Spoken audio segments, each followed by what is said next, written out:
Hello, bachcho. Let's start the question. And the question says ATP molecules requires to synthesize one molecule of glucose for C4 pathway are पहला option है 12, दूसरा option 18, तीसरा option 24 and last option है हमारे पास 30. So let us start with our key concept. The key concept of this question is C4 pathway या फिर हम इसको बोल सकते हैं Hatch and Slack साइकिल. सो इसके बारे में बात करते हैं. जो हमारा केमिकल प्रोसेस होता है फोटोसिंथेसिस का, जो आपका टेक्स प्लेस होता है इंडिपेंडेंट ऑफ लाइट, उसको हम रेफर करते हैं एज अ डार्क रिएक्शन. ये अकर कहाँ करता है? ये आपका अकर करता है इन दी स्टोर्मा ऑफ द क्लोरोप्लास्ट. ये आपका जो डार्क रिएक्शन है ये आपका एंजाइमेटिकली प्योरली होता है compare to the light reaction जो आपका होता है slower. As you can see dark reactions ये क्या होता है? ये होता है इंडिपेंडेंट किसके? Independent of light. और ये कहाँ होता है? It happens in the stroma of chloroplast. और जो ये डार्क रिएक्शन है ये एंजाइमेटिक प्योरली है and compare to the light reaction जो कि क्या है? स्लो है. लाइट रिएक्शन जो है वो है स्लोअर.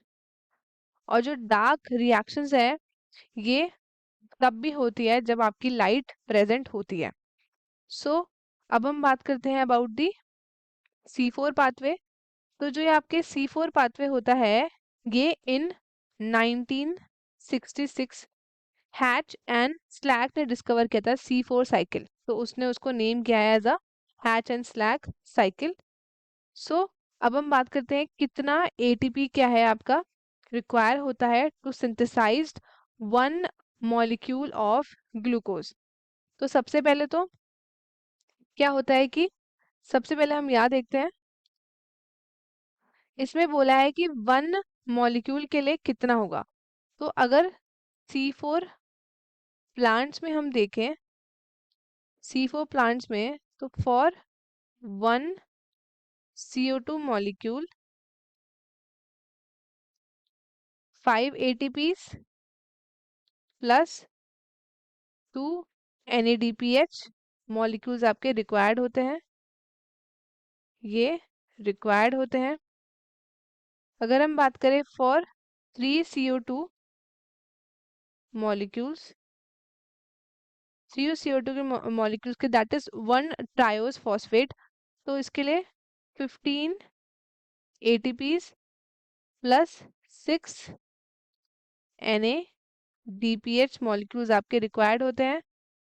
अगर हम बात करें for 6 CO2 molecules, 6 CO2 molecules that is 1 glucose, इसके लिए रिक्वायर्ड होता है 30 ATPs प्लस 12 NADPH मॉलिक्यूल्स आपके रिक्वायर्ड होते हैं फॉर, और you can say for 1 glucose.